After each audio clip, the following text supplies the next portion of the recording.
Alors, bonsoir tout le monde. Bienvenue dans le Web Journal de Radio-Québec, édition du 19 octobre 2025. On s'excuse, ça n'a pas parti immédiatement sur Rumble et on a dû finalement fermer Getter, repartir Rumble. Des fois, c'est des petits trucs comme ça.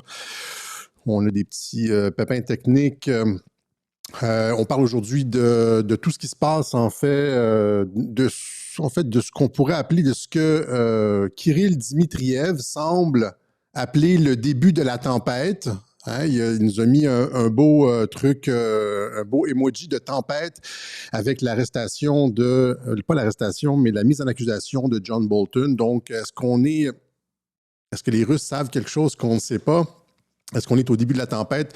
On semble être dans Octobre rouge puisque les chasseurs sont devenus des chassés. Et tous ceux qui ont accusé Trump, qui ont poursuivi Trump pour toutes sortes de motifs politiques, ce qu'on a vu en 2024 avec les poursuites sans fin, se retrouvent sous la loupe, comme Jack Smith ici. Jack Smith, donc les législateurs républicains accusent l'ancien procureur de Trump, Smith, de faute professionnelle selon le New York Post. Jack Smith fait l'objet d'un nouvel examen du ministère de la Justice. C'est ça, hein, The Hunters Become the Hunted. Même chose ici avec Fannie Willis. Georgia prosecutor seek extension to appoint new Trump case prosecutor. Elle a été rejetée de la poursuite contre Trump et finalement, il n'y aura pas de nouveau procureur contre Trump. Hein, donc, on s'est rendu compte qu'il y avait des malversations avec un amoureux et tout, et finalement, ça s'est retourné contre elle. On l'a tassé et le dossier contre Trump s'effondre. Même chose avec Laetitia James, ici, la procureure générale de New York, Laetitia James, inculpée pénalement, etc., etc. Donc, et ça c'est encore une fois, c'est quelque chose d'absolument inusité dans le monde politique occidental, c'est-à-dire que des personnes en autorité à l'intérieur du système de justice, comme James Comey, se retrouvent inculpés. Là, maintenant, on a John Bolton. C'est tout à fait unique. Et vous voyez, il y a une petite section dans ce web journal-ci où est-ce que je vais parler de Pierre Poilievre, qui a dit que sous Pierre Trudeau, sous Justin Trudeau, il y avait eu des crimes qui avaient été commis et la GRC, la Gendarmerie royale du Canada, là, notre DGSI, a finalement passé l'éponge sur les crimes de Trudeau, etc. Et là, tout d'un coup, il s'est passé, il y a eu une espèce de mouvement où Pierre Poilievre, qui est le chef de l'opposition au Canada, est pratiquement devenu tout d'un coup une menace à la démocratie. Pour avoir affirmé des trucs que, ouais, ben on devrait respecter la règle de droit et tout. Tu vois, c'est comme plus du tout normal de respecter la règle de droit en Occident, alors qu'aux États-Unis, c'est ça qui se passe. Oui, donc ceux qui enfreignent la loi se retrouvent devant les tribunaux, etc. C'est le principe même du post 48-66, The Hunters Become the Hunted. Les chasseurs deviennent les chassés. C'était aussi ce que Trump avait dit l'été dernier, rappelez-vous, dans une réunion à la Maison-Blanche. Il dit « The Hunters Become the Hunted ». « The Hunters Become the Hunted ». Je ne me rappelle plus exactement comment il a dit ça. Et donc, est-ce qu'on assiste au début de la tempête, comme nous le dit Kirill Dmitriev? Il y a d'autres choses aussi intéressantes, comme par exemple les affirmations de Kash Patel. On va voir ça tout à l'heure dans donc, il dit que c'est Comey, Bolton, c'est le début des arrestations et qu'il y en a d'autres qui vont suivre d'ici la fin de l'année. On va aller voir ça. Il y a aussi, on a une section sur les bouleversements géopolitiques sans précédent depuis plus d'un siècle avec tout ce qui se passe, le tunnel proposé entre la Russie et l'Alaska, entre la Russie et les États-Unis. Et on va voir comment ça se joue aussi avec... je veux dire, il y a un lien entre ce qu'on avait expliqué avec le Canada 51e État. Vous voyez? Donc, je ne pense pas que le Canada a vocation de devenir 51e État. Je l'ai déjà dit pourquoi, parce que ça prend des référendums. Et compte tenu de... Moi, j'ai l'impression que c'est des référendums, encore une fois, pour revenir là-dessus, des référendums où on poserait la question à savoir, voulez-vous adhérer aux États-Unis de Trump, ou même après ça, s'il y a d'autres républicains, etc. J'ai l'impression, moi, que la population canadienne va préférer se suicider plutôt que de faire ça, même si on est en ruine économique complète. Il y a des gens pragmatiques qui pourraient dire, ouais, ben écoute, on n'a pas le choix, nos finances sont à terre, notre dette explose, parce que là, présentement, c'est ça qui se passe, là. Si vous écoutez les gens qui analysent l'économie, notre dette ne cesse d'augmenter. Elle explose, la dette sous Carney. C'est comme les dépenses sont complètement hors contrôle. On a une dette comme pire qu'avec Justin Trudeau, c'est-à-dire on s'endette pour payer évidemment comme des trucs comme l'immigration, etc. Et nos industries déménagent, c'est-à-dire là présentement, tout le secteur automobile qui est situé en Ontario va déménager aux États-Unis, ce qui va faire plonger l'économie de l'Ontario. C'est le cœur économique du Canada avec l'Alberta. Il va probablement plonger le Canada dans une récession, hein, parce que en termes d'industrie, là, le Québec avait l'aéronautique et l'Ontario avait l'industrie automobile. Là, Trump, il dit, ouais, non, c'est à nous l'industrie automobile, puis il ramène tout ça aux États-Unis, puis il n'y a pas de négociation là-dessus.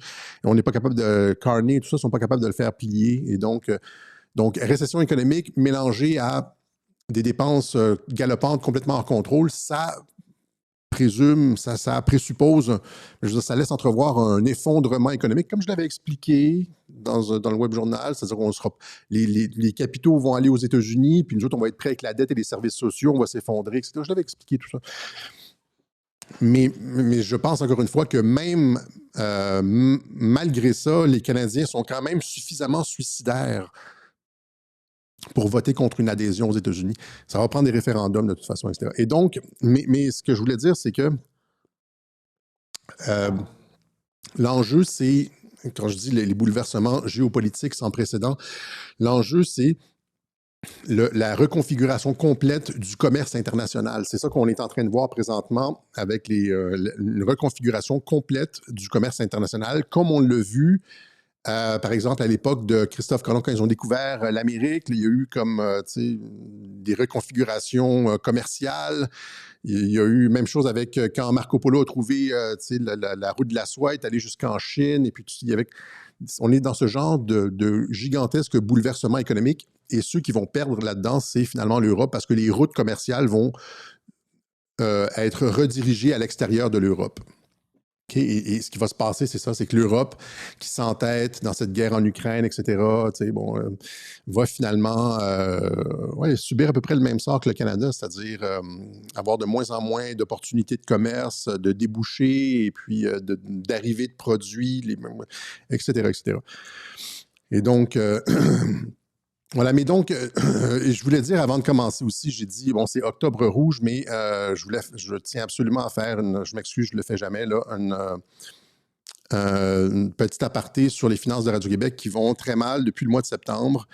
Ça n'a pas à voir avec, comme les gens pourraient dire, tes prises de position. Non, c'est pas ça. C'est pas. On va être transparent en plus là-dessus la semaine prochaine. C'est des réclamations de Revenu Québec et on est dans le rouge. On est sur la marge de crédit sur la marge de crédit de l'entreprise depuis un bon bout de temps et on n'arrive pas à s'en sortir. Et donc, on va faire un appel particulier aux dons aujourd'hui. Ça pourrait menacer à terme la survie de Radio-Québec si on n'est pas capable de couvrir les opérations avec les contributions des gens. Les gens qui nous font des fois des petits, des moyens, des fois des gros dons et on est totalement humble face à ça et on remercie les gens du fond du cœur. Sauf que là, on a un problème particulier. On avait eu le même genre de problème, je pense, en septembre 2021. On avait fait un appel à l'aide et les gens avaient bien répondu à ce moment-là. Et puis là, on est un petit peu dans la même situation. On est dans la merde, comme on dit.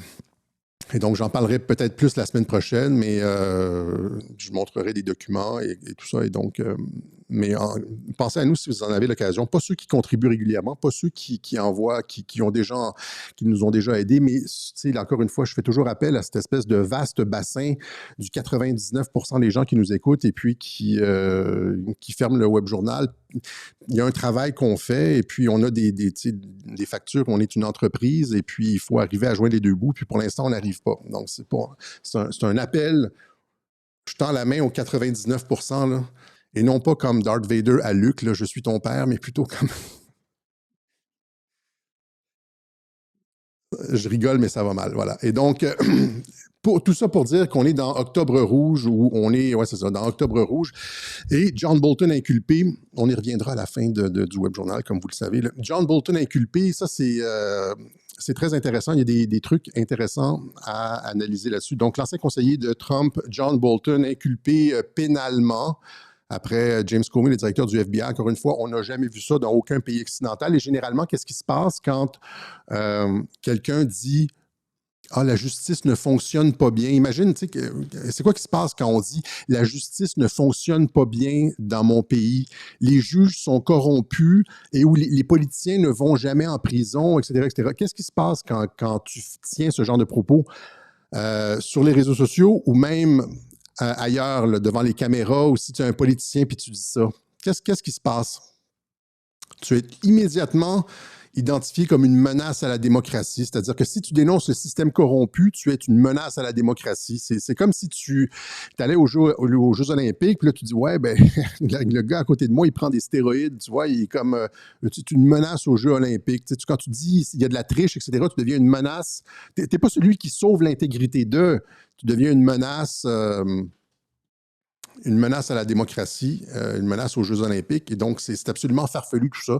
Si tu dis que les élections ne sont pas tout à fait nettes, et puis il y a potentielle menace à la démocratie, etc. Donc, quiconque lève un doute sur les magouilles, les manipulations, etc., non, non. Et sauf aux États-Unis. Aux États-Unis, c'est possible de le faire. Et donc, John Bolton a été accusé de 18 chefs d'accusation en vertu de la loi sur l'espionnage. C'est majeur sur l'espionnage. Hein?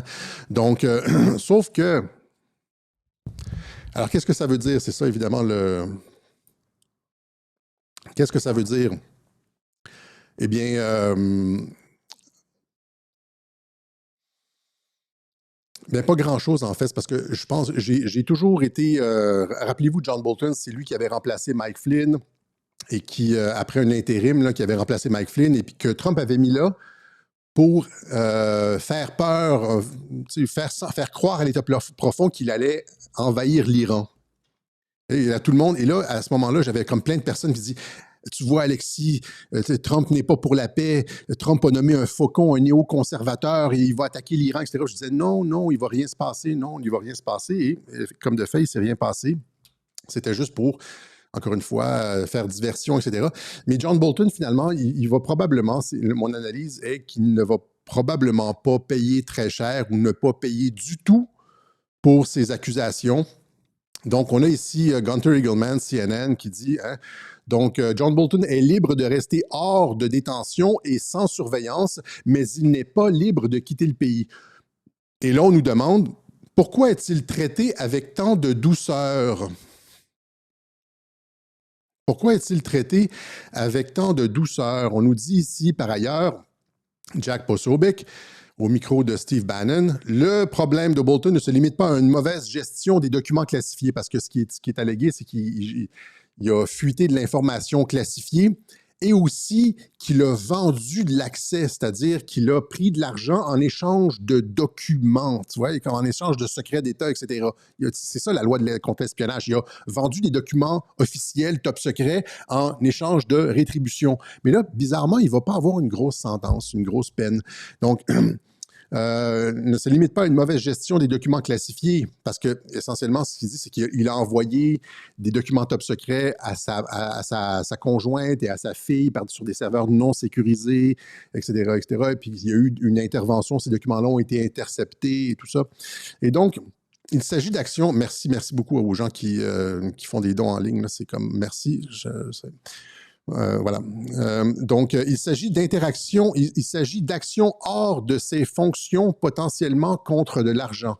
Il s'agit d'actions hors de ses fonctions potentiellement contre de l'argent liées à des lobbyistes alors qu'il était à la Maison-Blanche sous Trump. Il s'agit de vendre de l'accès. Des renseignements de la CIA pourraient révéler avec qui Bolton travaillait et comment il a monétisé ses activités, donc ses accès à des documents. Et puis là, après ça, Benny Johnson interviewe un procureur d'expérience l'ancien procureur Brett Tolman, procureur fédéral, qui dit l'ancien procureur américain Brett Tolman a déclaré que John Bolton était sur le point d'être condamné pour sa mauvaise gestion de documents classifiés, mais il a ajouté qu'il s'en sortirait probablement avec une peine légère et rare. Le taux de condamnation pour ces affaires fédérales est de 95 %. Quand on se retrouve devant les tribunaux fédéraux comme ça, le taux de condamnation est de 95 et généralement, ça implique de la prison. Mais dans le cas de Bolton, ça va être une peine légère. Pourquoi ça va être une peine légère dans le cas de Bolton? Parce que Bolton, évidemment, c'est encore une fois tout ce jeu d'espionnage, comme on pourrait dire avec Mike Pence, etc. Là, il y a Flynn qui décharge sur Pence, mais encore une fois, Pence, je l'ai déjà expliqué, Pence a participé à toute l'opération du début jusqu'à la fin, a les mêmes informations que le président et aucun gain aurait pu être effectué dans le premier mandat si Pence avait été corrompu. Ce que tu veux faire, par exemple,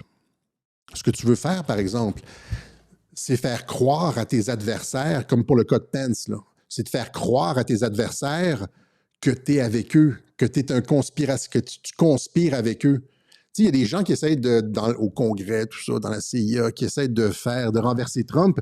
Là, tu veux te coller sur ces gens-là, puis dire, ouais, je suis avec vous, je peux vous donner de l'information, mais finalement, tu les fourres, tu comprends? C'est comme on dit en québécois, là, tu les baises par en arrière et tu informes le président, la NSA, etc., de tout, des patriotes, de toutes les actions de tes co-conspirateurs. C'est le principe même d'un agent double, OK? Et donc, Pence n'aurait jamais... Et ça, c'est encore plus vrai dans une stratégie à la Sun Tzu où est-ce que Trump veut paraître... Il ne veut pas montrer l'image d'une Maison-Blanche qui a... et d'un bureau ovale qui a tout bien coordonné, d'une opération militaire ficelée au quart de tour, military planning at its finest. Tu ne veux pas donner cette opération-là, cette image-là de... Tu veux dire, nous sommes compromis, nous avons été infiltrés de l'intérieur, mais finalement, tu coules des faux secrets, puis vous comprenez ce que c'est ça le travail de Pence. Et si on comprend que la continuité de gouvernement était nécessaire, Pence a fait son travail. Donc là, quand il faut savoir lire entre les lignes, quand Flynn attaque Pence, voilà, donc ça c'est pour Pence, mais c'est la même chose pour Bolton. C'est la même chose pour Bolton ici. Rappelez-vous les premiers posts de Q en avril 2018, alors que Bolton venait commencer à remplacer, après l'intérim, il commençait à remplacer son travail à la National Security Advisor, l'ancienne job de Flynn. On nous dit, Q nous dit, suivez Bolton, clean. Bolton est propre, stage, learn how to archive online, etc., etc., etc. Même chose après ça, un petit peu plus tard, c'est le post 993. Le post 1123, 1123, qui se tient à côté de POTUS et Pence. Puis là, c'est les généraux de l'intelligence militaire, c'est POTUS et Pence. L'image inclut Pence, vous comprenez? Ça, c'est les patriotes. Qui se tient à côté du président des États-Unis et de Mike Pence? Quel message veut-on envoyer? Bolton Cleaning House. Bolton va faire le ménage dans la maison, c'est-à-dire que sur le National Security Council, Bolton va faire le ménage ou pas. Parce que Bolton a décidé de garder la taupe de l'État profond des démocrates, Eric Ciaramella, sur le National Security Council, à qui on a coulé la fausse information, la fausse transcription du coup de fil de Trump à Zelensky, puis là, ça a amené au premier impeachment, etc. Bolton a gardé sur le... Mais encore une fois, c'est un double jeu, vous voyez, c'est-à-dire que on pourrait croire que Bolton est un néoconservateur contre Trump, mais finalement, ils le mettent là, puis les personnes de l'État profond se sentent en sécurité, alors que Bolton sait très bien qui est la taupe, la laisse là, et puis... mais Bolton Clearing House, OK? Cleaning House. Bolton va faire le ménage. Hein, et on met ça avec toutes les autres poses de Q où est-ce qu'il dit, on a besoin de nettoyer la maison, clear house, etc., etc. Bolton plus Putin should scare you. Et aussi ici, Bolton. What happened following Bolton's departure from the White House? White House clean. What happened following impeachment? Nadler, Pelosi, etc., etc. Et donc, Bolton qui a, comme Mueller, qui a joué le jeu des patriotes, Et on nous a dit qu'il était propre et qui set the stage, hein, qui préparait les événements. Et c'est pour ça qu'il va avoir une peine légère ici. Et c'est aussi donc, comme je dis, c'est ça. On lui prépare une peine légère ou comme pas de peine du tout. Parce que, en fait, c'est comme Mike Pence, c'est quelqu'un qui se fait passer pour un méchant, mais finalement qui a fait le travail des patriotes. Et qu'est-ce que ça fait? De quoi on parle ici? On parle de la transmission de documents confidentiels, de documents top secrets en échange de rétribution. Bien, ça, c'est exactement le cas de la fondation Clinton. Et donc, c'est aussi avec les Biden, avec Burisma, avec la Russie, l'Ukraine, etc. Et donc, c'est un cas d'effet miroir. Merci, Godarium.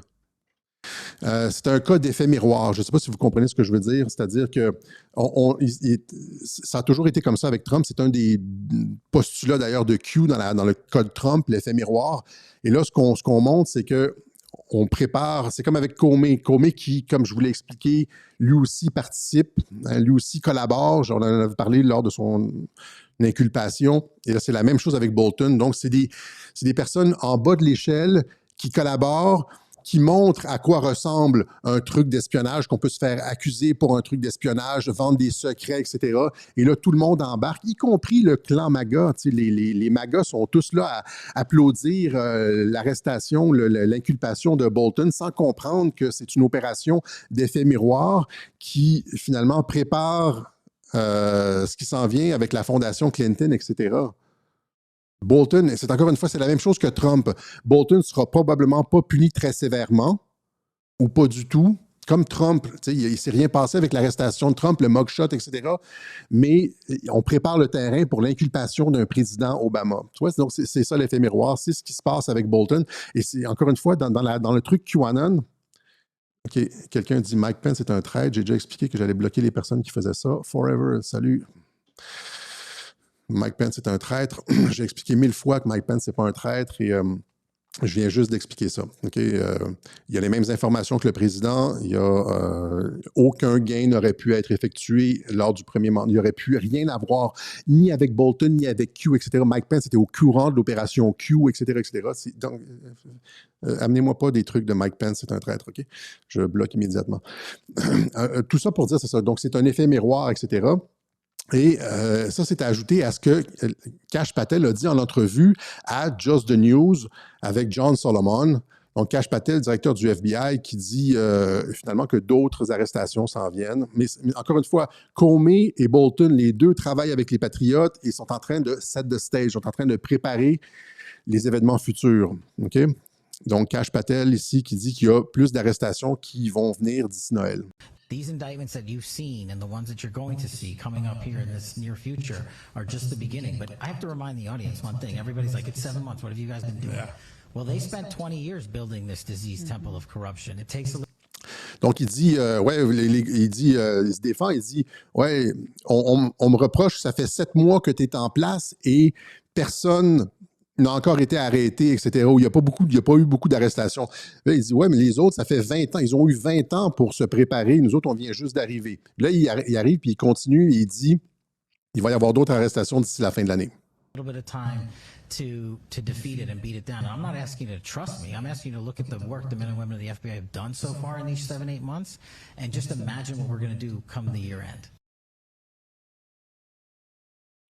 Ah, tu vois, j'ai pas l'extrait où est-ce qu'il dit ça. Il y avait plusieurs extraits, mais dans un autre extrait de cette même entrevue-là, je pensais que j'avais tout dans celui-là, dans ce court extrait-là. Il dit « We're going to bring the corrupt temple down ».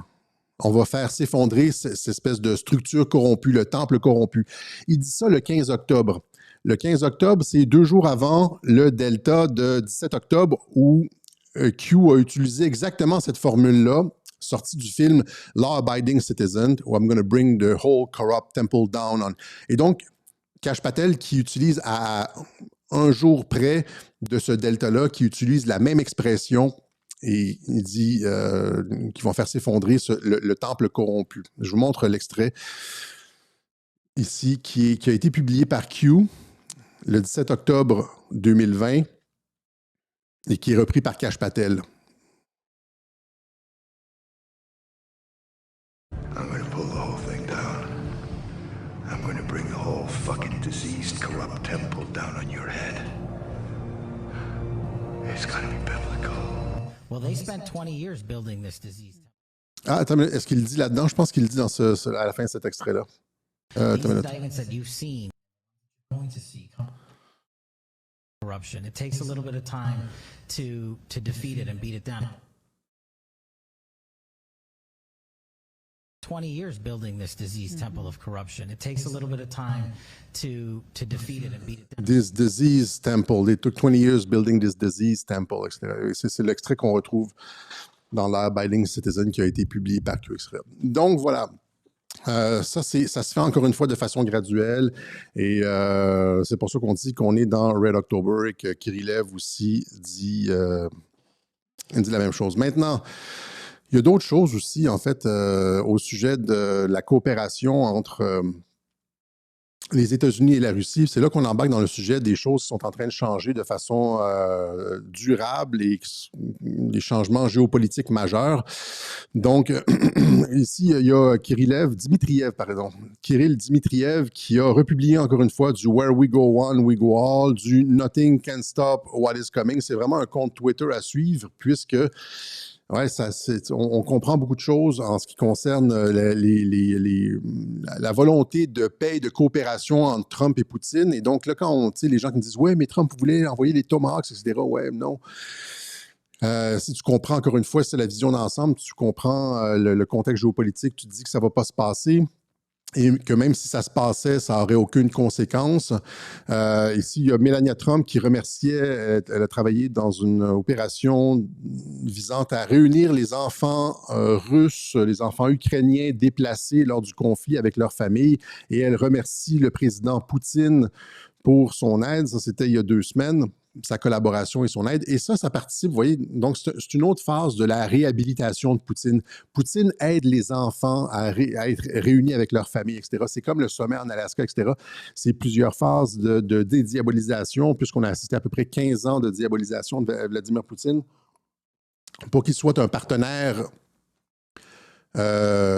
crédible, sérieux, pour qu'on puisse signer la paix avec quelqu'un d'autre qu'Hitler et une personne humaine, etc. Il faut réhabiliter son image et ça participe de ça, etc.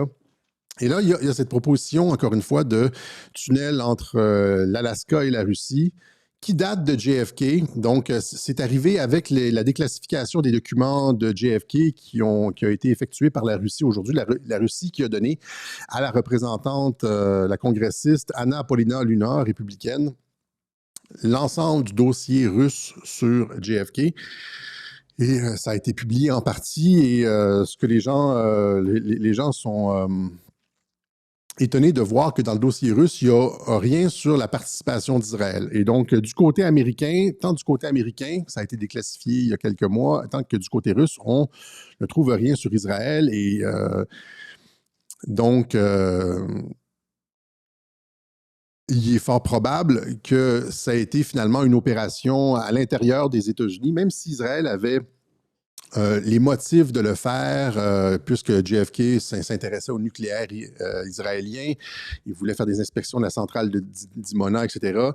La personne qui voulait les empêcher, c'était JFK, mais entre les deux, il y avait la CIA qui était, comme on l'a vu lors de la déclassification des documents américains, du côté américain sur l'assassinat de JFK, la CIA qui était en faveur du nucléaire israélien et qui était en faveur de la guerre du Vietnam, et finalement, c'est fort probablement une opération à l'intérieur du gouvernement américain avec la complicité de Johnson, etc., etc.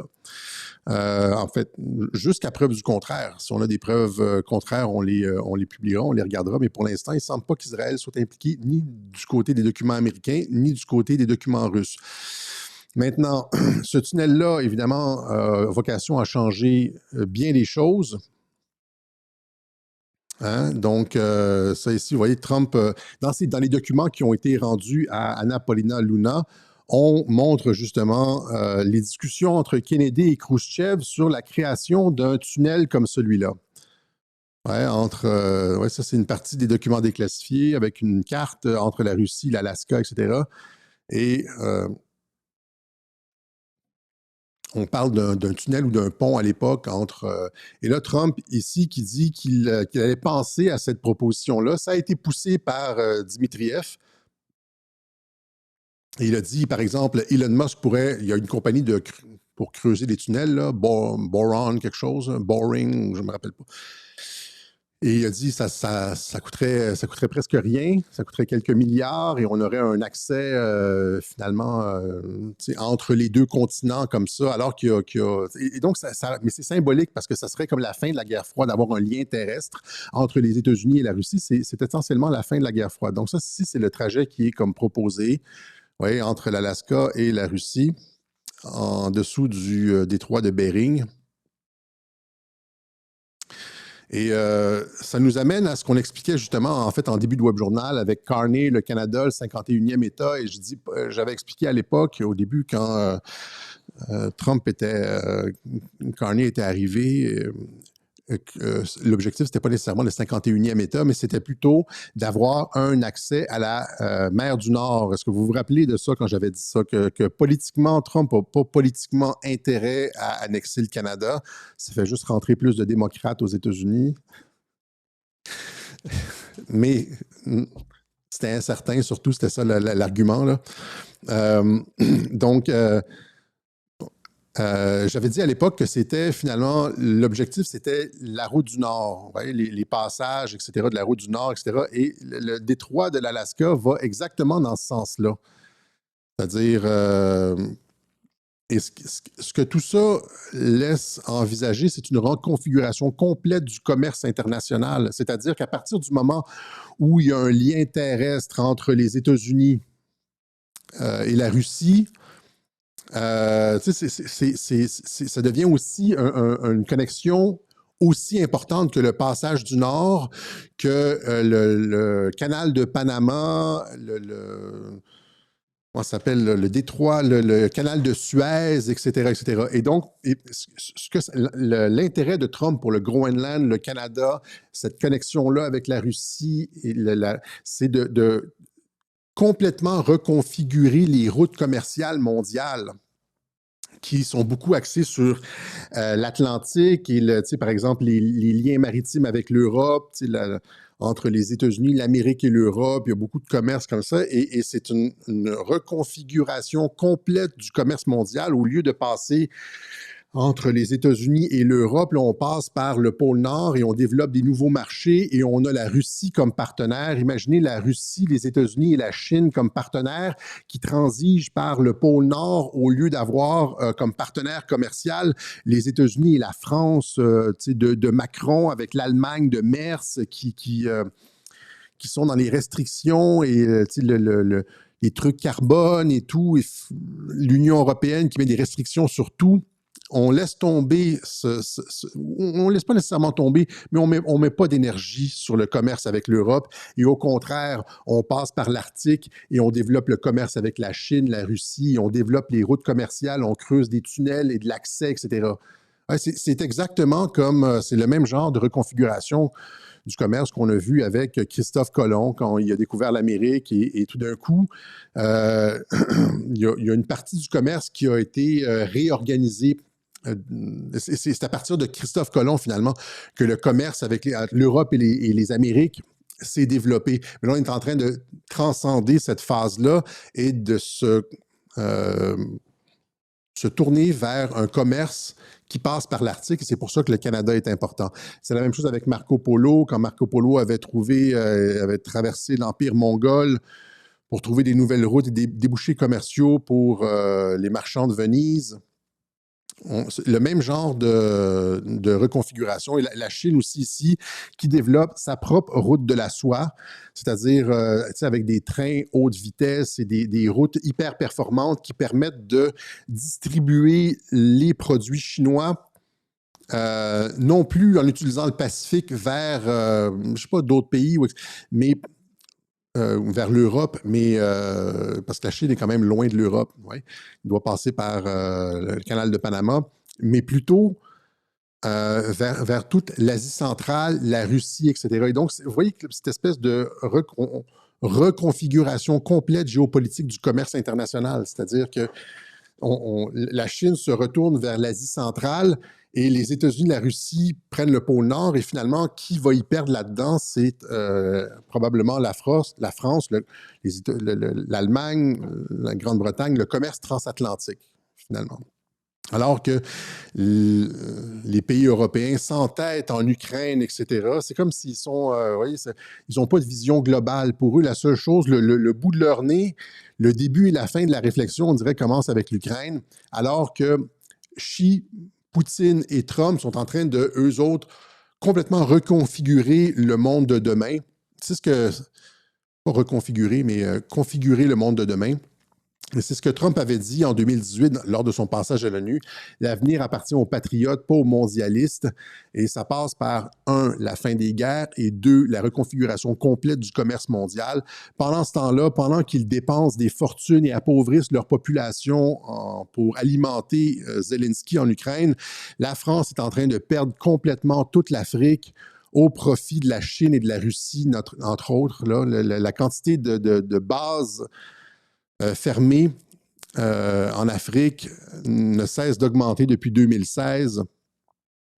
C'est quoi? C'est Mali en août 2022, le Niger en décembre 2023, le Tchad en janvier 2025, Sénégal, juillet 2025, Burkina Faso 2023, la Côte d'Ivoire, février 2025. Les pays expulsent la France, expulsent les Européens et se tourne du côté de la Russie et de la Chine et des BRICS. C'est-à-dire que l'ordre mondial européen, avec le G7, etc., qui a dominé le monde contrôlé par les mondialistes, là, est en train de s'effondrer physiquement sous nos yeux, et ce qui a porté Xi Jinping à dire défier l'hégémonie occidentale, la Chine démontre sa vision de manière grandiose lors de l'organisation de la coopération de Shanghai. Xi Jinping a finalement appelé à une refonte de l'ONU, changer la composition du Conseil de sécurité et mettre fin à l'hégémonie occidentale. Vous voyez, c'est-à-dire qu'on est rendu là. Xi Jinping appelle les pays du Sud à résister à l'hégémonie occidentale lors du sommet de l'Organisation de la coopération de Shanghai, etc. Et donc, tout ça est en train de se passer et ça fait en fait depuis 2018 que j'explique que Trump, j'avais dit que Trump s'entendait bien avec les pays des BRICS. Là, il y a la guerre commerciale, évidemment, où est-ce qu'il essaie de régler des trucs, mais il s'entendait bien avec les pays des BRICS. Ce qui a fait dire à plusieurs journalistes, Trump s'entend bien avec les dictateurs. Trump s'entend, c'est pas qu'il s'entend bien avec les dictateurs, c'est que lui, il pense 20 ans, 30 ans à l'avance. Alors que les leaders occidentaux ne voient pas plus loin que le bout de leur nez. Trump sait que financièrement et économiquement, l'Europe est finie, en tout cas qu'on n'est plus dans une logique d'hégémonie du tout, et que l'Europe va surtout avec le suicide carbone, là, le suicide au carbone, et l'Europe va être déclassée économiquement, et que les puissances émergentes, c'est la Russie et la Chine, et Trump veut faire du commerce avec la Russie, la Chine, etc., et reconfigure les routes de commerce mondiales pour y arriver, pour se retrouver dans le peloton de tête, alors que les autres qui s'entêtent, encore une fois, sur des vieilles querelles et des trucs de carbone, vont finir complètement déclassés. Et là, ouais, c'est quand on dit que les gens voient, Trump voit longtemps à l'avance. Combien avons-nous été à Mais pas moi, là. Combien il y a eu de journalistes qui l'ont critiqué, qui ont dit Trump va ruiner les États-Unis. Durant son premier mandat, c'était Trump va déclencher la Troisième Guerre mondiale. C'est un fou. Il va déclencher la Troisième Guerre mondiale. Ça va être la ruine économique. Rappelez-vous, les tarifs, c'est nocif. Il est en train de détruire l'économie de son pays. Or, c'est un succès spectaculaire.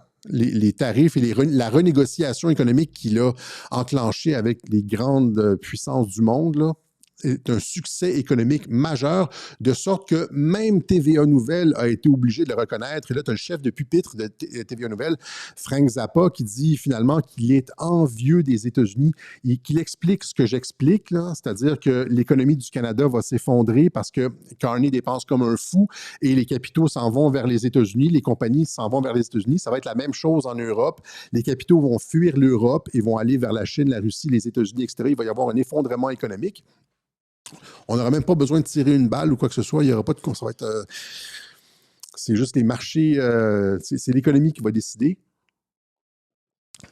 Alors qu'on nous disait que ça allait être une catastrophe totale. Et là, il reconnaît, il dit qu'il est envieux des États-Unis.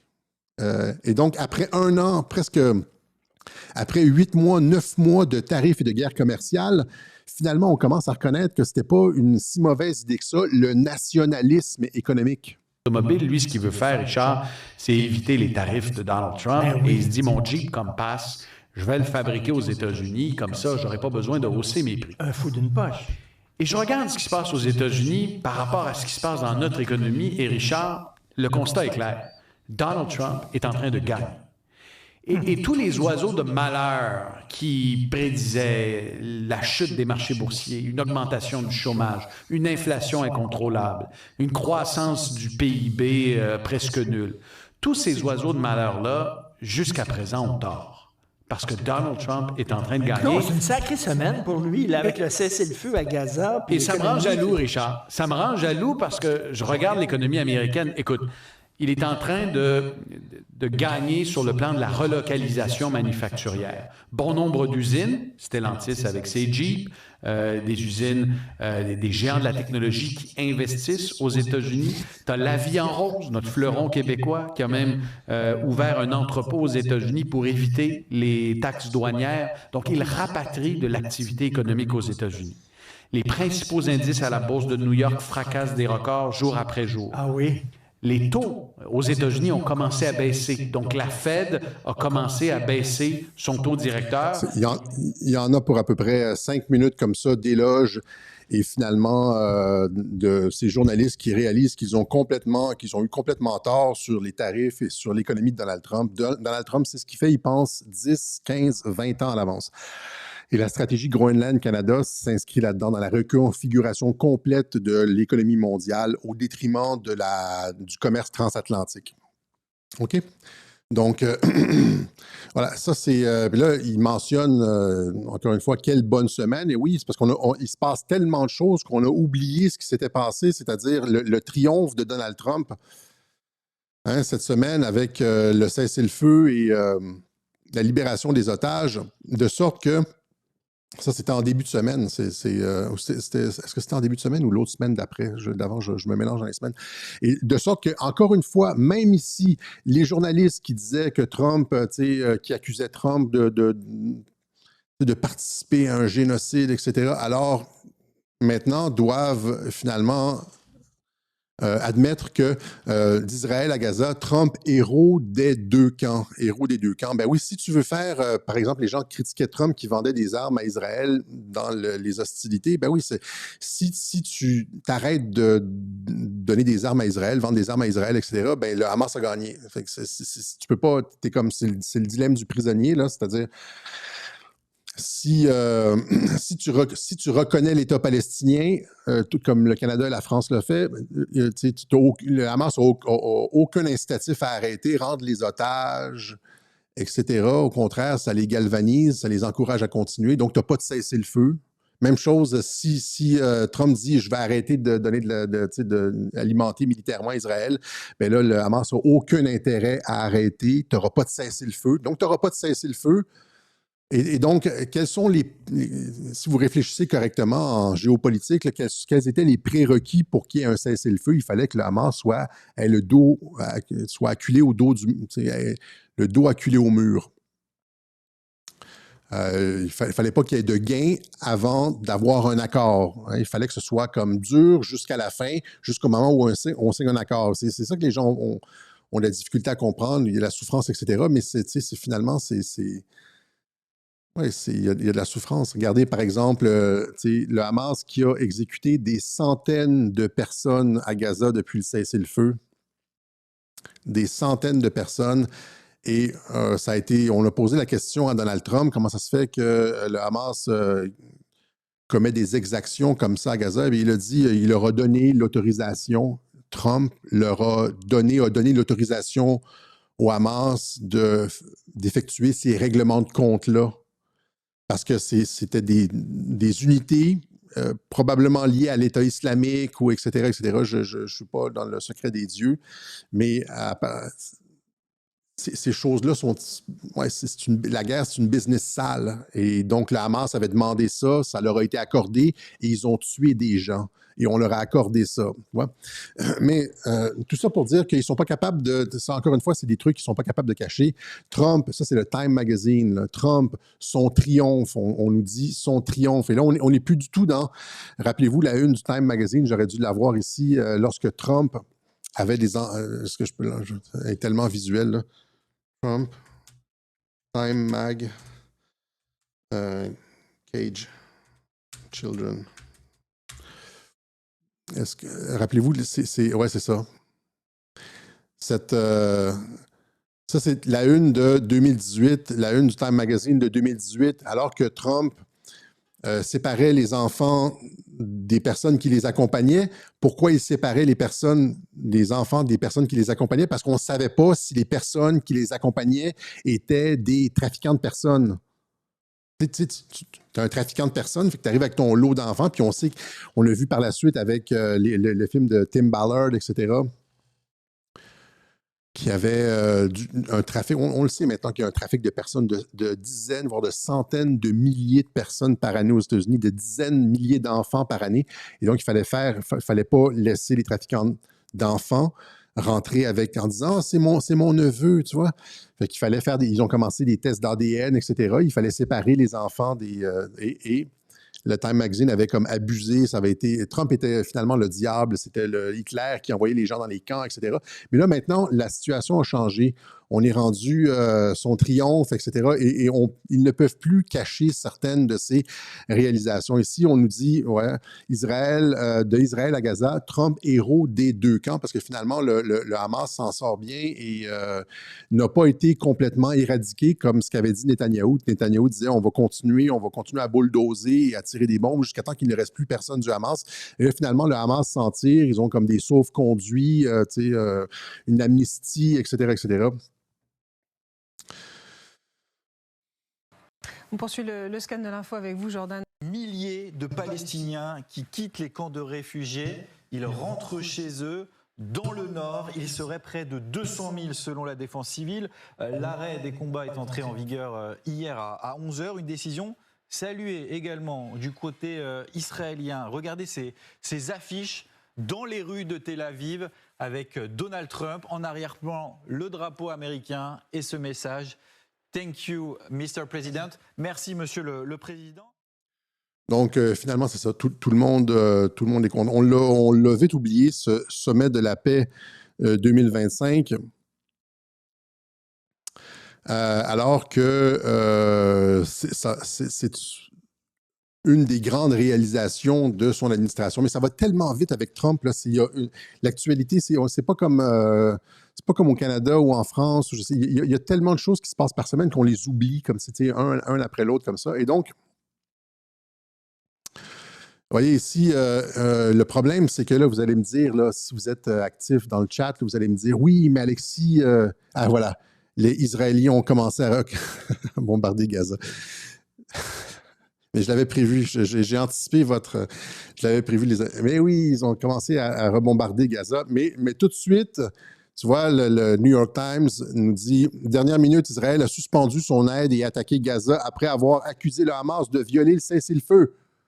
Les deux camps ont affirmé qu'ils respecteraient toujours la trêve, cependant. Donc, c'est comme localisé, c'est pas... Les deux camps ont annoncé qu'ils respecteraient la trêve. Mais il y a eu des bombardements. Et pourquoi il y a eu des bombardements? Et là, je veux dire, c'est spéculatif, mais c'est la façon dont je vois les choses. Pourquoi Israël a brisé le cessez-le-feu aujourd'hui? Parce que moi, je pense que, et je l'ai déjà expliqué, Trump est capable de forcer Israël avec le dossier Epstein Rappelez-vous la dernière fois, quand ça avait commencé cette histoire de Trump qui dit le dossier d'Epstein n'existe pas, il n'y a pas de, on n'a rien vu de, tu sais. Rappelez-vous ça, il n'y a rien dans le dossier Epstein. Kash Patel, le FBI avait émis le communiqué. C'était la même journée que la visite de Netanyahou à Washington. Netanyahou était arrivé et là, le FBI avait dit il n'y a rien de spécial dans le dossier Epstein, blablabla. Là, j'avais dit que le timing était comme particulier. Eh bien, et puis j'ai dit à plusieurs reprises que comment Trump est capable de faire plier Israël. Il est capable de faire plier Israël avec les dossiers du 11 septembre, avec les dossiers Epstein, etc. Parce que, contrairement à l'assassinat de JFK, où est-ce qu'on n'a pas de preuves tangibles, tout le monde sait que Epstein travaillait pour le Mossad et c'est une opération de chantage aux États-Unis. Ça n'a pas à être prouvé. Et donc, Trump qui fait chanter Netanyahou avec le 11 septembre et les dossiers Epstein. Et là, qu'est-ce qu'on a eu avant-hier? Virginia Giuffre, ça c'était le 18 octobre. Rappelez-vous comment elle est morte, hein, Virginia Giuffre. Elle est morte en avril cette année. C'était une mort extrêmement suspecte. Rappelez-vous, c'était quoi? Il y avait eu un accident de voiture et finalement, elle était à l'hôpital.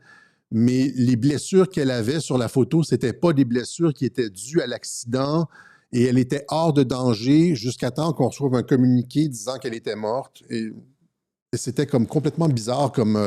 Et là, j'avais dit à ce moment-là, si on retourne en arrière, j'avais dit qu'elle a probablement été exfiltrée. Tu sais, c'est pas parce que quelqu'un est annoncé mort qu'il est réellement mort et qu'on avait probablement, elle était possiblement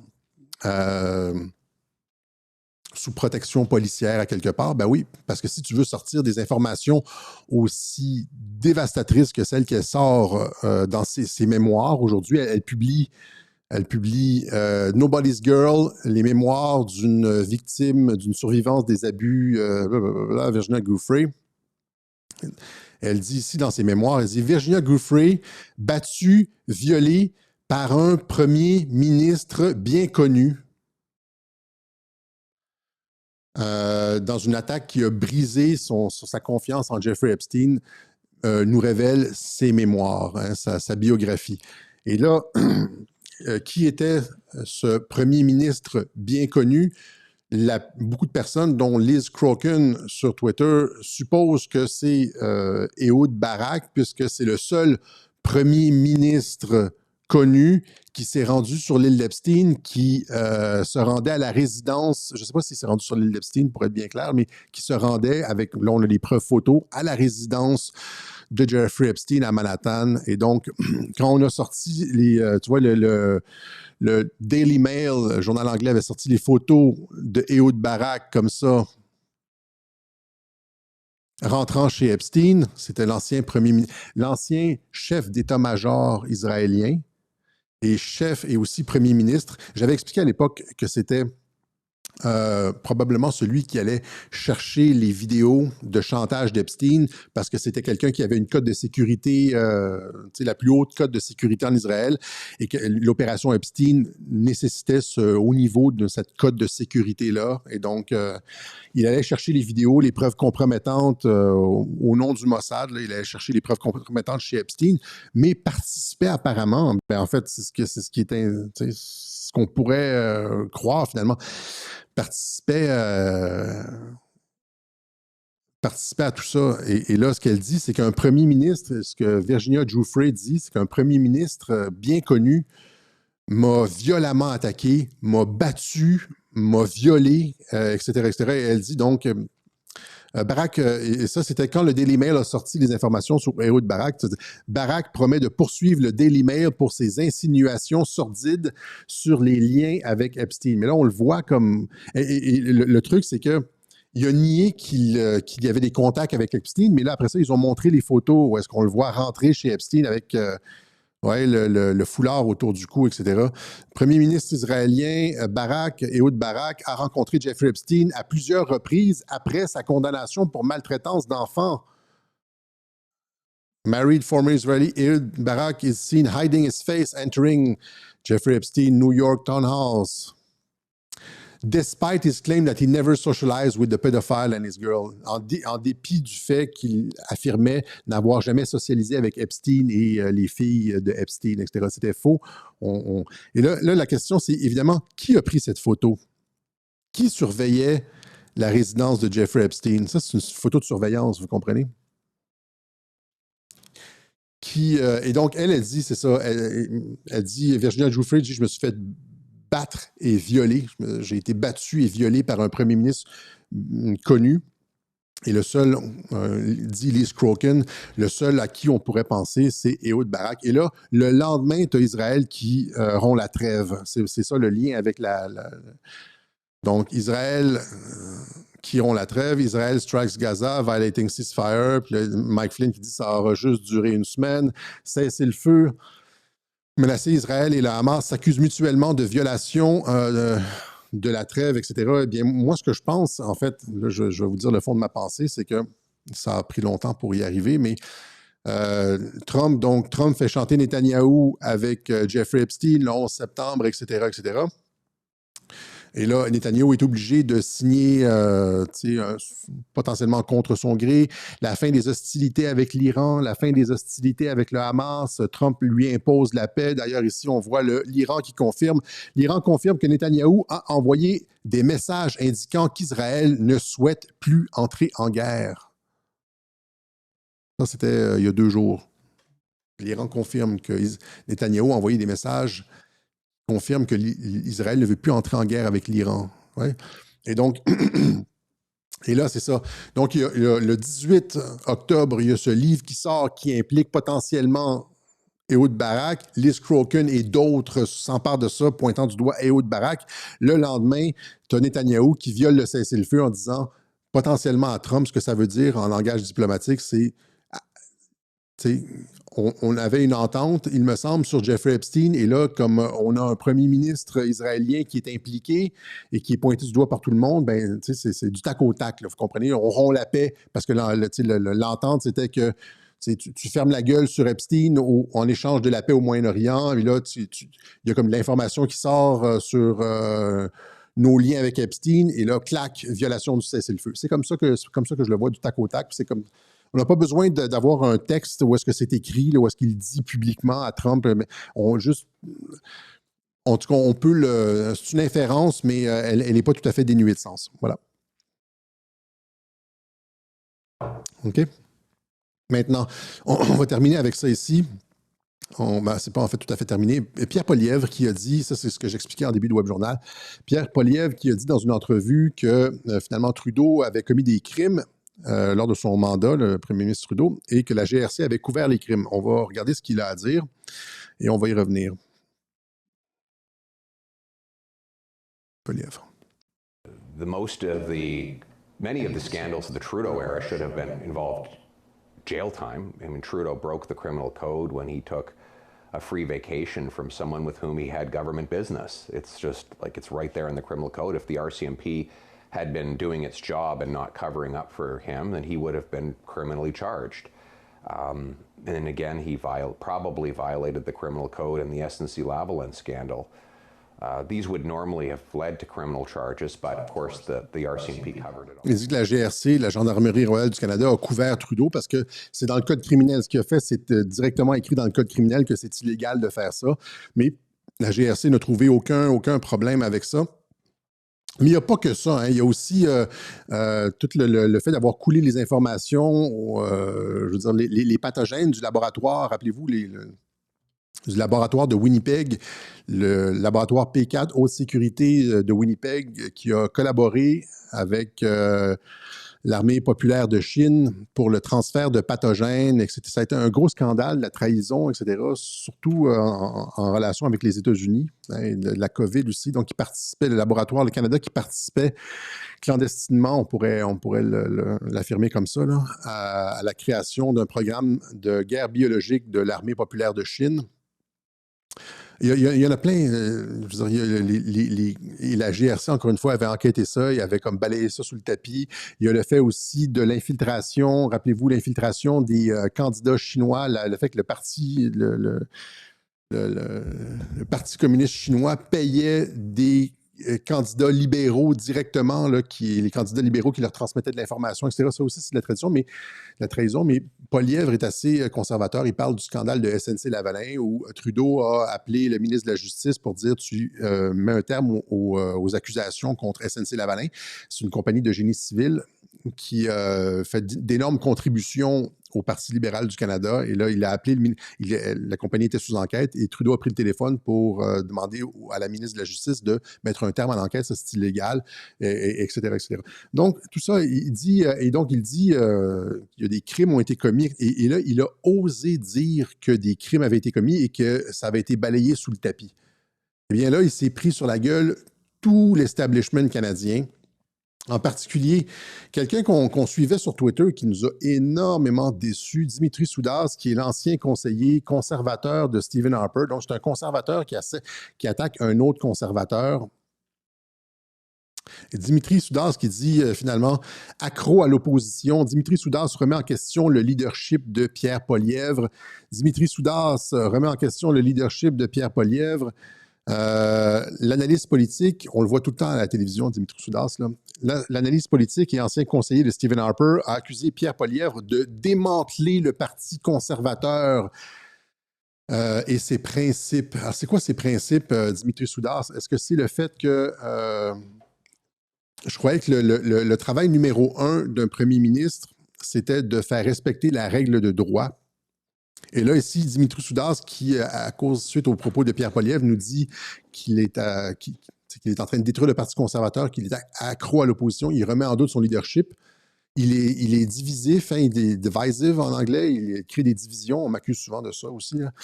Les Canadiens rejettent Pierre Poilievre et ses politiques de la division, nous dit le Parti libéral. Alors que la seule chose que Pierre Poilievre a dit, c'est que tout le monde est égaux devant la loi. Tous les citoyens sont égaux devant la loi, y compris le premier ministre. C'est la chose la plus naturelle et la plus normale qui sonne le plus clair aux oreilles des citoyens. C'est-à-dire, c'est le fondement de la démocratie, le fait que nous sommes tous égaux devant la loi et que personne n'a le droit de briser. Il n'y a pas d'impunité. C'est ce qui sépare la démocratie de la tyrannie. Dans une tyrannie, c'est comme il y a de l'impunité. Les amis du pouvoir qui commettent des crimes, c'est pour ça que beaucoup de citoyens remettent en cause la démocratie, le système de justice, parce qu'on voit que l'impunité, que les politiciens, malgré les crimes, ne vont jamais en prison. Et là, Pierre Poilievre qui dit, ouais, il aurait pu faire de la prison parce que des crimes ont réellement été commis. Et là, il devient instantanément une menace à la démocratie. Et c'est pour ça que je dis que ce qui se passe en début de Web Journal, je disais que ce qui se passe aux États-Unis était totalement unique et sans précédent. C'est-à-dire que le numéro 1, c'est comme si la chef de la GRC était mise en accusation. Quand Comey a été mise en accusation, là, c'est comme si la chef de la GRC, à l'époque, avait été placé en accusation parce qu'on sait qu'est-ce qui se passe, hein, que ce soit la DGSI, le MI5, le FBI, etc. Les agences de services de renseignement sont militarisées, sont retournées contre le peuple. Hein, la menace principale, c'est les mouvements populistes. C'est les gens qui se questionnent sur l'immigration. La mère qui n'est pas capable d'envoyer ses enfants à l'école et qui a de la misère à nourrir les trucs, qui a de la misère, de la difficulté à boucler les fins de mois et qui se dit, ouais, comment ça se fait qu'on les loge dans des 5 étoiles et puis qu'on paye tous les soins de santé, l'éducation, alors qu'ils n'ont jamais contribué. Radical, où tu te plains, comme en Angleterre, tu t'en vas en prison, etc. Les agences de renseignement ont été retournées contre nous. Il y a eu une politisation de ça et ceux qui commettent des crimes ne sont jamais punis. On a juste à penser au dossier de Westminster en Angleterre. Rappelez-vous le dossier pédophile de Westminster. On en a parlé à 2-3 reprises, qui impliquait une quantité industrielle de personnes au Parlement anglais, dans la police, des juges, etc.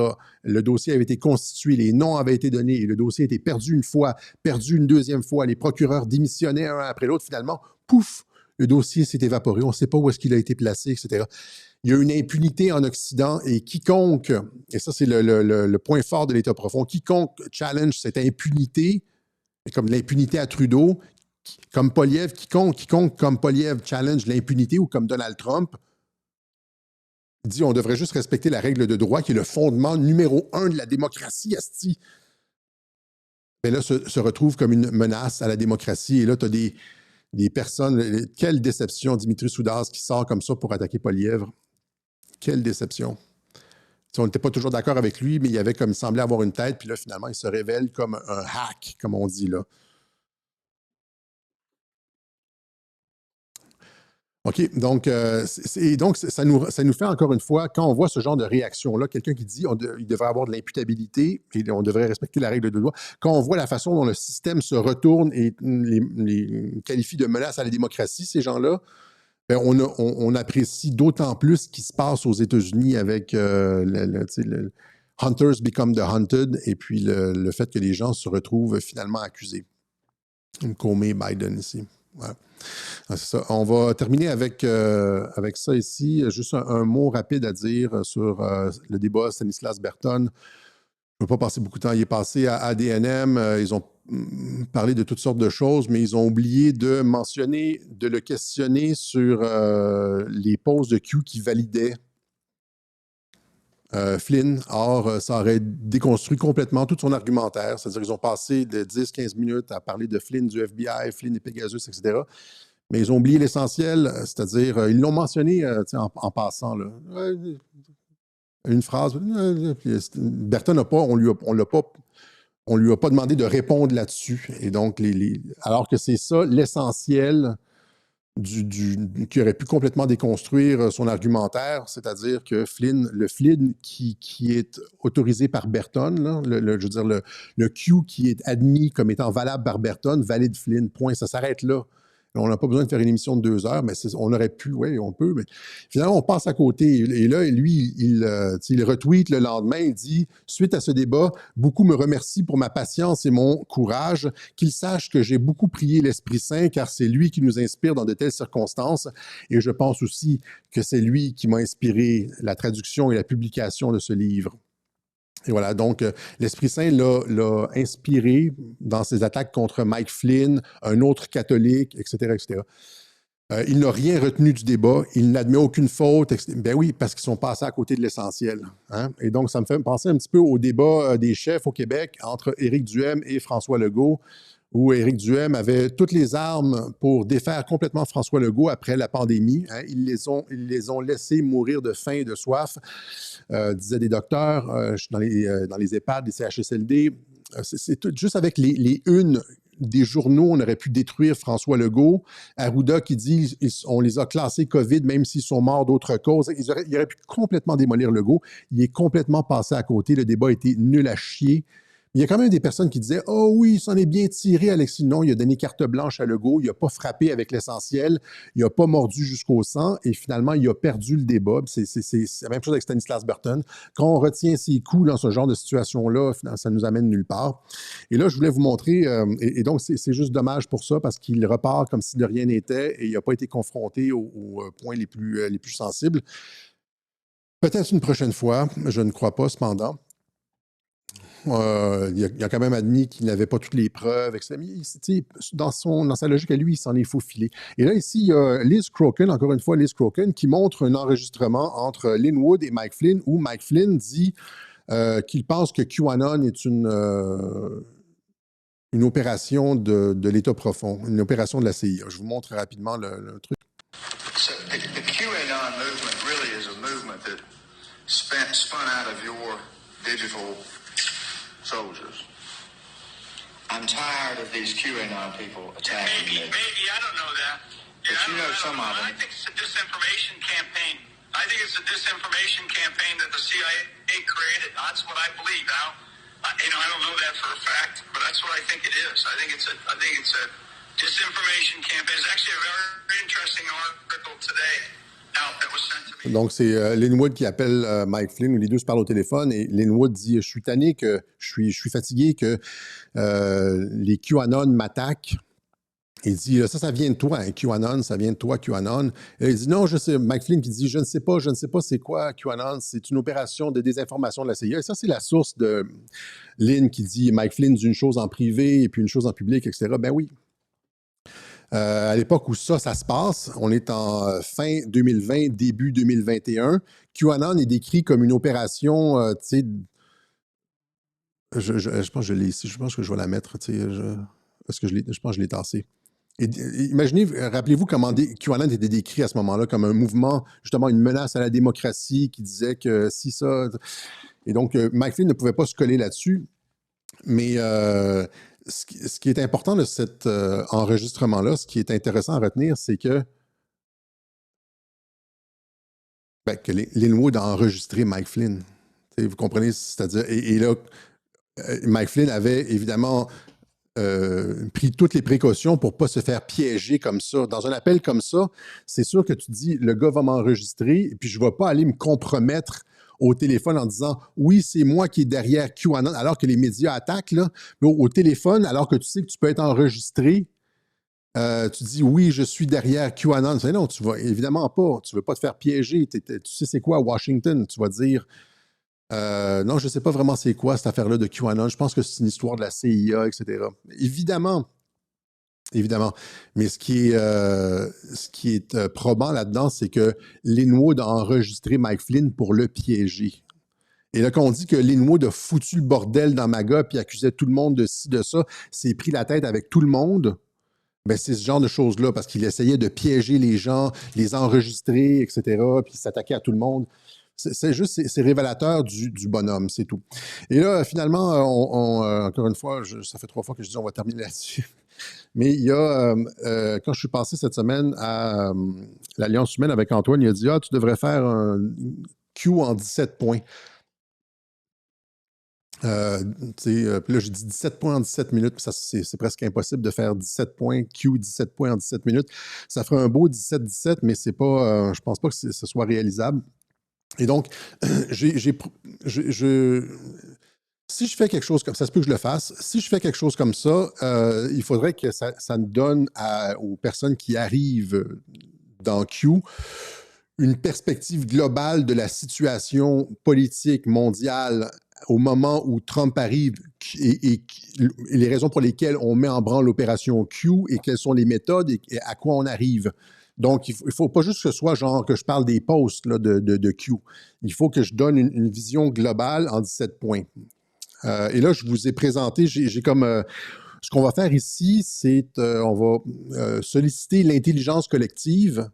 Et donc, j'ai mis 17 points, mais dans les commentaires sous la vidéo, que ce soit sous Rumble ou sous Twitter ou sous Getter, donnez-moi vos suggestions et je vais voir comment j'arrange ça. Okay? Donc, les 17 points seraient les suivants selon moi.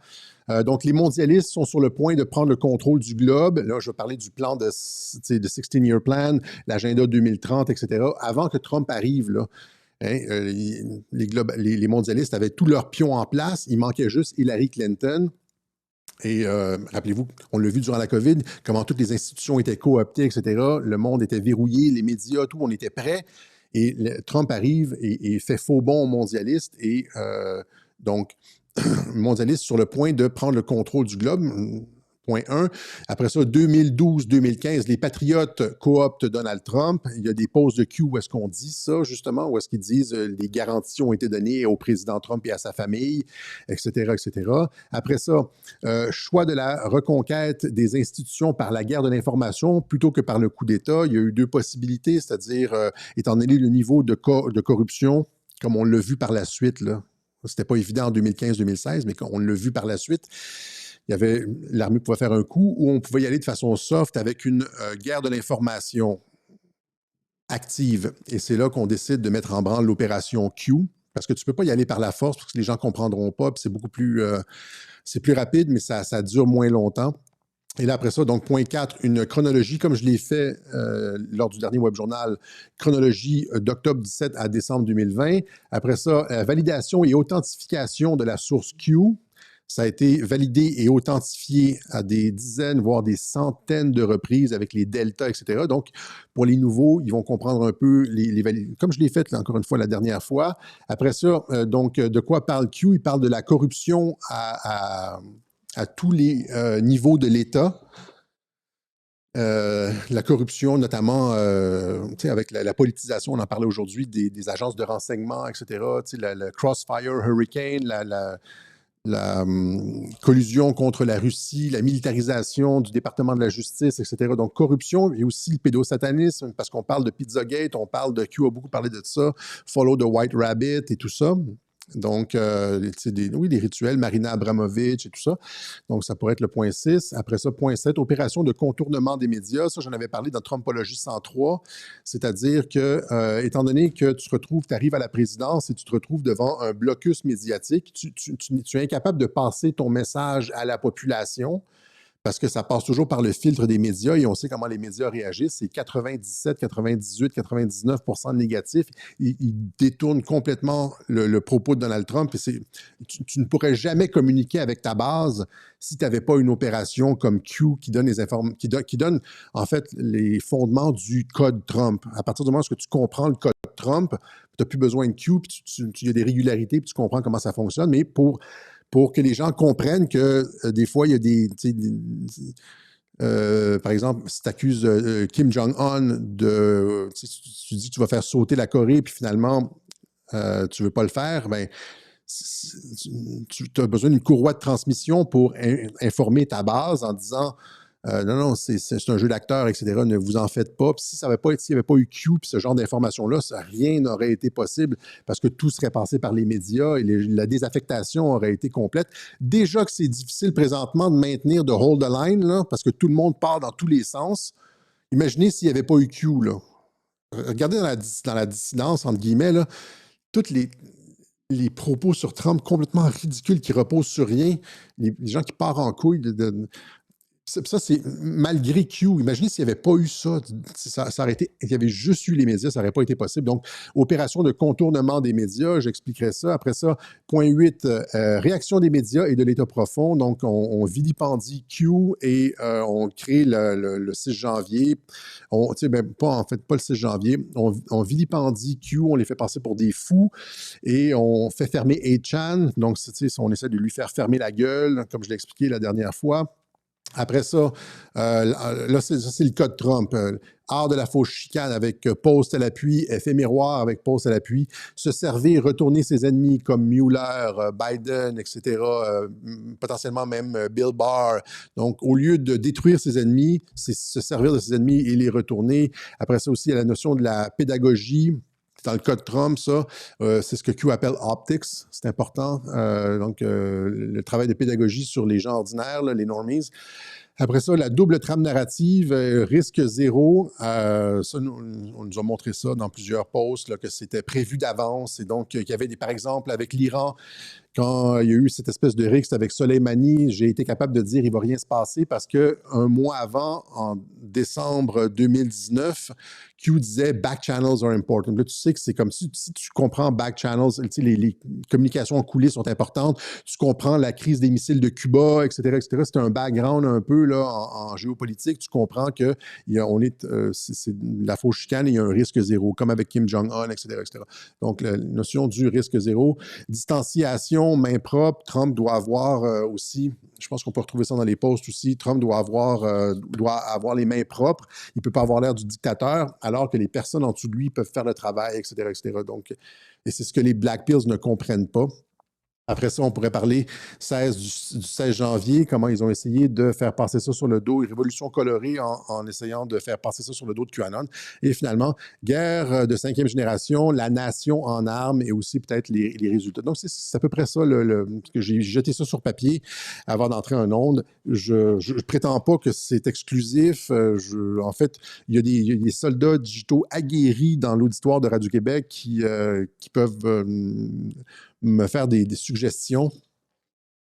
On prendra ça en considération, puis on verra si on fera ça éventuellement, une vidéo là-dessus. On rappellera aussi que les Black Pills, tu sais, quand Trump libère les otages et tu as le cessez-le-feu comme ça ici, que disent les Black Pills qui disaient, rappelez-vous, je veux juste mentionner ça parce que c'est les Black Pills sur l'économie qui dit « Ah, il est en train de causer la ruine, tout va mal, etc. » Après, les Black Pills sur la paix, la guerre, je dis ça parce que je les vois, les montages vidéo où il dit « Cossette dit que la paix s'en vient », puis là, tu as comme un bombardement qui fait 3 morts ou qui fait 32 morts. Là, c'est comme Cossette a dit que, ben oui, Et finalement, c'est ça, c'est difficile, mais on y arrive. Que disent les Black Pill? Que dit Jean-Dominique Michel? Que disent probablement rien. Ils sont probablement trop orgueilleux pour reconnaître que c'était ça qui était l'objectif depuis le début. Ça n'a jamais été un objectif de génocide. C'est pas ça. Ça n'a jamais été... Tous ceux qui ont fait de l'enflure verbale, là, ça n'a jamais été ça. Ça a été extrêmement douloureux. Pour les raisons que j'ai expliquées dans les webjournaux sur Gaza, etc., je ne reviendrai pas là-dessus. Mais l'objectif, ça a toujours été ça, parce que Trump veut le prix Nobel. Voilà. Et donc, ces gens-là ont toujours tort. Comme l'a admis, c'est pas Frank Zappa, c'est comment il s'appelle, François-Olivier Zappa, là, chef d'antenne de TVA. Il l'a admis finalement. Trump a raison sur le long terme. Et donc, avec Trump, il ne faut jamais réagir rapidement. Il faut toujours... faut regarder, il faut comprendre un peu le bonhomme, où est-ce qu'il s'en va. Le gars pense à long terme tout le temps. Nous, on pense à court terme. Mais Trump pense à long terme. L'objectif, c'est la paix et la prospérité. Je l'ai déjà dit, si tu veux, oublier le code Trump, là, le logiciel fondamental, c'est l'axe des X, c'est la paix, puis l'axe des Y, c'est la prospérité. Tu sais, comme un axiome, là, le XY, là, paix, prospérité. Fait qu'on s'en va toujours vers ça. Il y a des soubresauts comme ça, mais on s'en va toujours vers la paix, la prospérité. C'est ce qu'il a annoncé dans son discours à Riyad pour le monde arabe. Paix et prospérité, paix et prospérité, paix et prospérité. Voilà. Alors, Octobre Rouge, la structure pourrie est sur le point de s'effondrer sur la tête de ces gens-là, nous dit Kash Patel, faisant référence à un pose de Q. John Bolton, à mon sens, travaille avec les Patriotes et aura une peine légère et est utilisé comme un effet miroir pour l'Espionnage Act, là, la loi sur l'espionnage, avec la vente de secrets d'État, etc., ce qui est exactement reproché à Clinton, Biden, etc. Voilà ce qu'on avait pour vous aujourd'hui. 1h22. Alors, on va remercier ceux qui ont fait une contribution à Radio-Québec. C'est super apprécié. Comme on l'a dit en début de Web Journal, on est dans le rouge et on expliquera la semaine prochaine qu'est-ce qui advient avec ça. Ça pourrait menacer la survie de Radio-Québec. On vous expliquera ça. Entre-temps, si vous avez... je ne m'adresse pas à ceux qui... les noms qu'on voit revenir, etc., puis qu'on voit même les noms qu'on voit occasionnels. Sentez-vous pas mal non plus si vous ne pouvez pas, mais je pense qu'il y a comme dans il y a des centaines de milliers de personnes qui écoutent les webjournaux de Radio-Québec. Il y a des centaines, tu sais, c'est sur Rumble. Juste sur X, là, nos webjournaux font entre 100 et 250 000 vues, juste sur X. Ça, c'est sans compter Rumble, c'est sans compter les autres plateformes. Je ne peux pas croire qu'on n'est pas capable de trouver des gens qui n'ont pas le souci de la survie de Radio-Québec là-dedans. Voilà. Alors... il y a différentes façons de le faire. Vous le savez comment faire. Il y a par la poste, il y a par Interact. C'est pas comme si on n'avait pas multiplié les moyens. Et donc, il y a du Bitcoin, il y a comme PayPal et par le site, via Stripe, etc. Ça serait fortement apprécié. On reviendra là-dessus plus en détail. On donnera plus de détails la semaine prochaine sur nos finances et pourquoi c'est difficile. Voilà. OK? Et on s'excuse, encore une fois, des fois, les gens nous écrivent, juste ma difficulté de... Des fois, les gens m'écrivent et puis il faut que je fasse ce mea culpa-là à intervalles réguliers. C'est difficile, les gens disent des fois, c'est difficile de me rejoindre. Oui et non. La façon la plus facile de me rejoindre, c'est généralement sur X, quand tu réponds en dessous d'un des tweets ou etc. Je réponds assez rapidement, même en message privé, je réponds rapidement si on est un compte, si on suit tous les deux. Mais souvent, j'ai tellement de notifications, tellement de courriels, que souvent, par exemple, je vais prendre connaissance d'un courriel à un feu rouge. Oui, je regarde mon cellulaire au feu rouge. Et puis, à partir du moment où est-ce que je reviens à la maison, il y a comme d'autres choses qui se sont passées.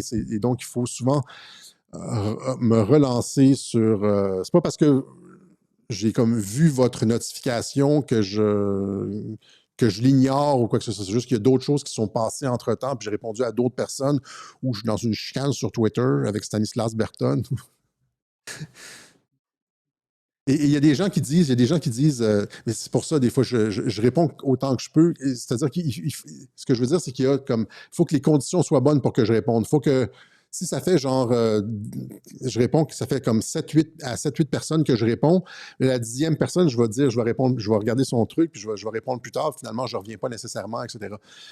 Bon, ça, c'est pour ça, je m'en excuse, je fais de mon mieux. Et l'autre truc, c'est des personnes qui disent il s'est fait pirater son compte sur Twitter. Non, j'argumente, asti. Comprenez-vous, je suis sanguin, j'argumente, et puis quand on me fait la morale, généralement, j'aime pas ça. J'aime pas ça me faire prendre de haut, me faire prendre la morale. Puis ouais, je bloque. Mais c'est pas juste ça. Il y a des gens qui disaient on ne reconnaît pas Alexis sur Twitter. Alexis est tellement gentil, etc. Eh oui, quand tu es en train d'argumenter, c'est pas la même chose, là. Tu sais, je veux dire, quand on est entre amis puis on prend un bon verre d'eau entre amis, c'est comme, c'est super détendu. Mais après ça, quand tu es sur Twitter puis tu argumentes, puis que ça fait comme genre 6 personnes qui te rentrent dedans, ben c'est moins, tu es un petit peu plus sec, là. Donc, quand les gens disent, c'est pas Alexis, Alexis s'est fait pirater son compte, je trouve ça tellement drôle. Non, c'est vraiment moi. Full salopard. OK, voilà. Oui, Rumble, moi, j'ai la version payante de Rumble. C'est un compte payant, ouais, pour streamer comme je le fais. Il y a plusieurs, on a plusieurs factures comme ça. Ouais. Parce que si tu ne prends pas le compte payant sur Rumble, tu as un maximum de mégabytes par mois. Et puis, il y a plusieurs trucs comme ça qui sont payants dans le setup qu'on a, là. C'est un setup professionnel. Voilà. Donc, voilà, c'est ce qu'on avait pour vous aujourd'hui. Donnez-nous nos idées pour les 17 points. Vous pouvez carrément m'envoyer votre propre liste des 17 points. Et puis, je verrai si c'est faisable. Et puis, si l'actualité me le permet, on fera ça pour ne pas laisser les Stanislas Berton de ce monde définir c'est quoi QAnon. Voilà. Allez, la gang. 1h27. On se donne rendez-vous cette semaine. J'ai des entrevues. J'ai pas mal d'entrevues cette semaine. Il n'y aura probablement pas de web journal.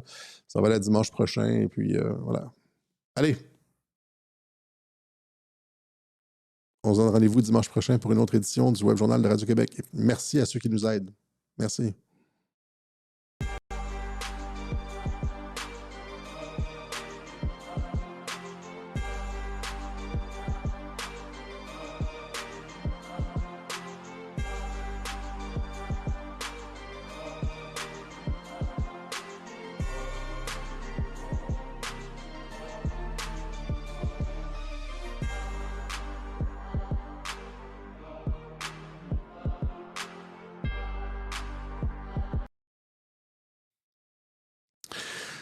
Juste avant de finir comme ça, quelqu'un disait, si Nostradamus disait, je ne dois pas faire beaucoup d'argent avec Rumble.